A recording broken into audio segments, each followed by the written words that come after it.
अनीता को इस बात की बिल्कुल भी उम्मीद नहीं रही होगी कि नीरज उसके घर पर आ जाएगा। डोरबेल बजाने पर अनीता ने दरवाज़ा खोला तो सामने नीरज खड़ा था। उसे यूं वहां आया देखकर अनीता सोच ही रही थी कि वह कैसे रिएक्ट करे। तभी नीरज मुस्कुराते हुए बोला, नमस्ते मैम, यहाँ से गुजर रहा था तो याद आया इस एरिया में आप रहती हैं। बस दिल में ख्याल आया कि आपके साथ चाय पी लूँ, बट अभी मैं कल क्लास में देने वाले लेक्चर की तैयारी कर रही हूँ, चाय पीने के लिए नहीं आ सकती। अनीता ने नीरज को दरवाजे से लौटा देने की गरज से कहा, अरे मैम, इतनी धूप में आप बाहर आकर चाय पिए, यह तो हम बिल्कुल ना चाहेंगे। चाय तो हम यहाँ घर में बैठकर पी सकते हैं। चाय मैं बनाऊंगा, आप लेक्चर की तैयारी करते रहना। और हाँ, एक बात बता दूँ, हम चाय बहुत अच्छी बनाते हैं। नीरज ने दरवाजे से घर के अंदर देखने की कोशिश करते हुए कहा, मानो वह यह तहकीकात कर रहा हो कि इस वक्त अनीता घर में अकेली है या कोई और भी है वहाँ। नीरज की कही बात का अनीता कोई जवाब न दे सकी। एक पल चुप रहने के बाद वह बिना कुछ कहे भीतर आ गई। नीरज भी उसके पीछे पीछे अंदर आ गया। नीरज ने दरवाज़ा बंद किया तो उसकी आवाज़ से अनीता ने पलटकर जब उसे देखा तो नीरज ने झट से पूछा, मैम, किचन किधर है? It's okay. अनीता सोफे की ओर इशारा करके नीरज से बोली, तुम यहाँ बैठो, चाय मैं बना कर लाती हूँ। एज यू विश, नीरज ने मुस्कुराकर कहा और फिर सोफे पर बैठ गया, जैसे वह वहाँ मेहमान न हो बल्कि यह घर उसी का हो। नीरज को वहाँ बैठा देखकर अनीता किचन में चली गई। नीरज जाती हुई अनीता की लचकती कमर देखता रहा। अनीता नॉर्मली जब घर पर होती है तो ढीला ढाला कुर्ता और हाफ पजामा पहनती है। यही उसकी नाइट ड्रेस भी है। इसमें वो काफ़ी कंफर्ट महसूस करती है। मैम, क्या एक गिलास ठंडा पानी मिल सकता है? गैस जलाकर अनीता ने चाय बनाने के लिए पानी चढ़ाया ही था कि अपने बेहद करीब नीरज की आवाज़ सुनकर चौंक गई। हाथ में पकड़ा चाय की पत्ती वाला डब्बा हाथ से गिरते गिरते बचा। अपनी आवाज़ से अनीता को यूँ चौंकता देखकर नीरज ने मुस्कुराते हुए कहा, मैम, बाहर धूप है, प्यास से गला सूख गया है। अनीता ने हाथ में पकड़ा चाय पत्ती वाला डब्बा एक ओर रखा, फ्रिज से पानी की बोतल निकाल नीरज को पकड़ा दी। हाथ में पानी की बोतल लिए नीरज ने खुद गिलास लिया। गिलास लेते समय नीरज का जिस्म अनीता के जिस्म से तनिक छू गया। अनीता ने इस टच पर कोई रिएक्शन नहीं दिया। पानी पीने के बाद नीरज ने कहा, माँ कहती है कि पानी हमेशा गिलास से पीना चाहिए, सीधे बोतल से कभी नहीं। तुम्हारी माँ यह नहीं कहती कि एक अकेली लड़की से मिलने उसके घर नहीं जाना चाहिए? अनीता यह कहने ही वाली थी कि उससे पहले ही नीरज ड्राइंग रूम में चला गया। चाय पीते हुए नीरज ने अनीता से ढेरों बातें करने की कोशिश की, लेकिन अनीता उसके जवाब में सिर्फ हाँ हूँ नहीं बोल इसे इग्नोर करने का प्रयास करती रही। चाय खत्म होने के बाद नीरज को टालने की गरज से अनीता ने पूछा, पेपर उठा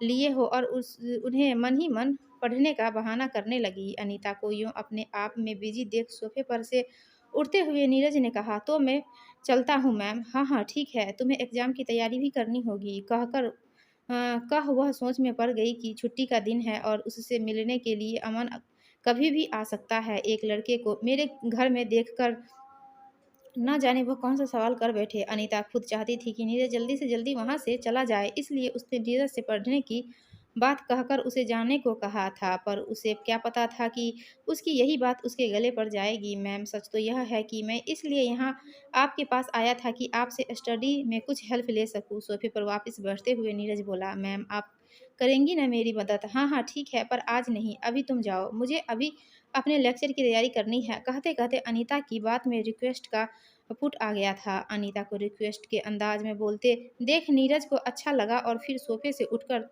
एहसान करने वाले अंदाज में बोला, ओके मैम, आप कह रही हैं तो हम चले जाते हैं, पर आप अपना वादा याद रखना। कैसा वादा?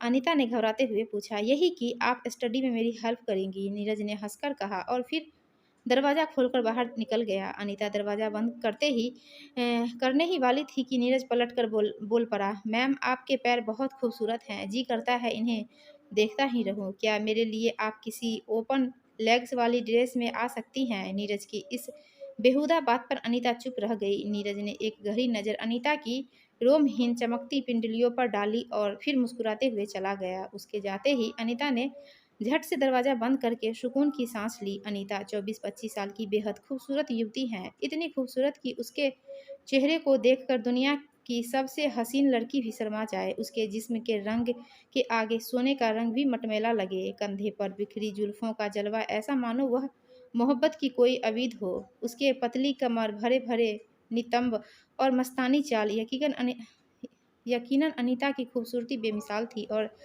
आज नीरज ने कमेंट में उसे यह भी बता दिया कि वह उसकी पिंडलियाँ भी किसी को आकर्षित कर सकने का दम रखती है। अनीता न सिर्फ जिस्मानी रूप से बेहद खूबसूरत थी, बल्कि बहुत ही कुशाग्र बुद्धि भी थी। दिल्ली के एक मशहूर इंजीनियरिंग कॉलेज से उसने मैकेनिक इंजीनियरिंग में बीटेक की डिग्री ली थी और पुणे के एक पॉलिटेक्निक कॉलेज में अस्थायी रूप से जॉब कर रही थी। रहने वाली बनारस की थी, पुणे में किराए के फ्लैट में रहती थी। अमन अनीता के पापा के दोस्त का लड़का है। उसके पापा राजनीति में हैं। अब अमन उनका उत्तराधिकार संभाल रहा है। अनीता की उसके साथ एंगेजमेंट हो चुकी है। अमन की मदद से उसे एक अच्छा फ्लैट किराए पर मिल गया था। अमन की फैमिली पुणे में रहती थी, इसलिए अनीता के पुणे में अकेले रहने से उसकी फैमिली उसकी तरफ से बेफिक्र थी। अनीता के और अमन के पापा आपस में दोस्त थे, इसलिए अनीता और अमन भी एक दूसरे को बचपन से जानते थे। हालांकि दोनों के परिवार अलग अलग शहरों में रहते थे, फिर भी साल में एक दो बार जब भी एक दूसरे के शहर जाते तो मुलाकात हो ही जाती थी। अनीता और अमन की शादी का फैसला जब उनके माँ और पिता ने लिया तो दोनों ने कोई एतराज नहीं जताया। अनीता जैसी बेहद सुंदर व उच्च शिक्षा प्राप्त लड़की से तो कोई भी लड़का शादी करने को उतावला हो सकता था, इसलिए अमन ने फौरन हामी भर दी। अनीता ने अमन से शादी करने के लिए अपनी सहमति देने में 2 दिन का वक्त लिया था। शादी के लिए सहमति देने के लिए अनीता ने जो समय लिया, उसे दोनों परिवारों ने लड़की सुलभ लज्जा समझा। अनीता द्वारा लिए गए समय को भले ही दोनों परिवारों ने उसकी लज्जा समझा हो, पर अनीता सच में शादी जैसे मुद्दे पर सोचने के लिए थोड़ा वक्त चाहती थी। अनीता का यह वक्त लेना लाजमी भी था। भले ही अनीता अमन को बचपन से जानती हो, पर उसके मन में कभी अमन के लिए कोई प्यार जैसी भावना ने अंगड़ाई नहीं ली थी। अमन क्लोज फ्रेंड भी नहीं था, मतलब वह अमन से अपनी निजी बातें शेयर करने में भी कंफर्टेबल फील नहीं करती थी। न ही उसने कभी अमन से अतरंग बातें की थी। हालांकि जब से उसकी एंगेजमेंट हुई थी, तब से अमन उससे कभी कभी अतरंग बातें करता था, जिसका अनीता इस अंदाज में जवाब देती थी जैसे वह इस तरह की बातें करने में इजी फील नहीं करती हो। अमन न सिर्फ एक नेता का बेटा था, बल्कि खुद भी युवा नेता था। बावजूद इसके उसमें कोई खास बुरी आदतें नहीं थी। कभी कभार किसी फंक्शन के अलावा अमन ड्रिंक भी नहीं लेता था, ना ही लड़कियों के पीछे भागने वाला लड़का था। हालांकि कुछ लड़कियां अमन की दोस्त रही थी, एक दो लड़कियों से उसके अफेयर के चर्चे भी रहे थे, पर अनीता ने इसे एक सामान्य बात के तौर पर लिया। आजकल के ज़माने में लड़कों और लड़कियों का अफेयर होना सामान्य सी बात हो गई है। अनीता खुद एक बार एक लड़के के प्रति आकर्षित हुई थी। जब वह दिल्ली में फर्स्ट ईयर की पढ़ाई कर रही थी, तो फाइनल ईयर के स्टूडेंट कुणाल की ओर आकर्षित हो गई थी। कुणाल हैंडसम और खुशमिजाज लड़का था।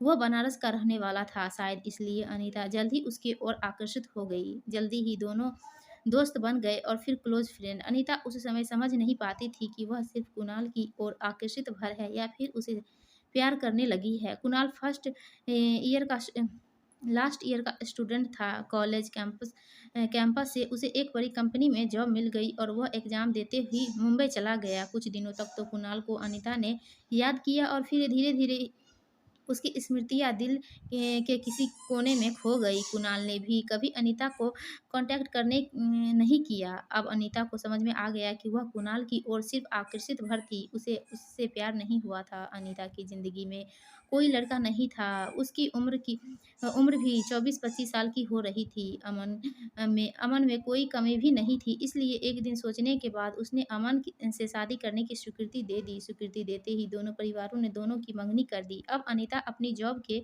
सिलसिले में पुणे में रहती है, इसलिए अमन और वह एक दूसरे से अक्सर मिल लेते हैं। हालांकि अनीता कई बार अमन से तन्हाई में मिली थी, पर अब तक उनके शारीरिक संबंध नहीं बनाया था।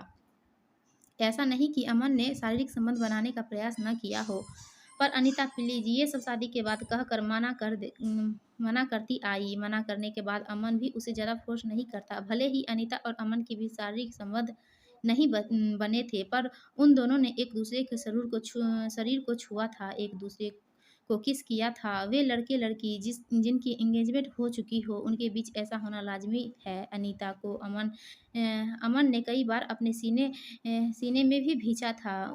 उसका चुम्बन लिया था, पर ना जाने क्यों अनीता को ये सभी सतरंगी दुनिया में नहीं ले जा पाते दोस्तों। आगे की कहानी सुनने के लिए प्लीज़ पार्ट 2 देखें।